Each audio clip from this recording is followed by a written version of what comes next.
brought to you by V-Guard.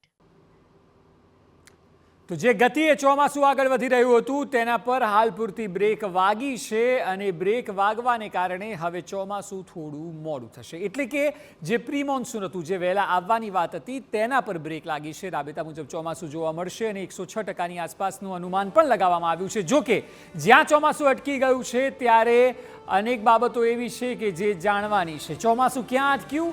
તો તે નવસારીમાં અટક્યું. જે ગતિએ આગળ વધી રહ્યું હતું તેમાં આજના અપડેટ એ છે કે નવસારીએ ચોમાસું અટક્યું છે. એટલે જે ચોમાસાની શરૂઆત થઈ ગઈ હતી તે પવનની ગતિ ઓછી થઈ અને એને કારણે ચોમાસું હવે અટક્યું છે. એ સિવાય ક્યારે પડશે ધોધમાર વરસાદ, એ સવાલ ચોક્કસ થતો હશે તો જવાબ એ છે કે 17 તારીખથી 19 જૂન બાદ ભારે વરસાદ જોવા મળી શકે છે તેવી આગાહી હવામાન વિભાગ અને સાથે અંબાલાલ પટેલે પણ કરી છે. સમગ્ર ગુજરાતમાં ક્યારે છવાશે ચોમાસું? તો જુલાઈ મહિના સુધી જોવી પડી શકે છે રાહ. જે સમાચાર છે તે મુજબ જૂનમાં હવે વરસાદની એટલી બધી સાર્વત્રિક વરસાદની શક્યતા નથી, એટલે જુલાઈ મહિનામાં Brought to you by V-Guard.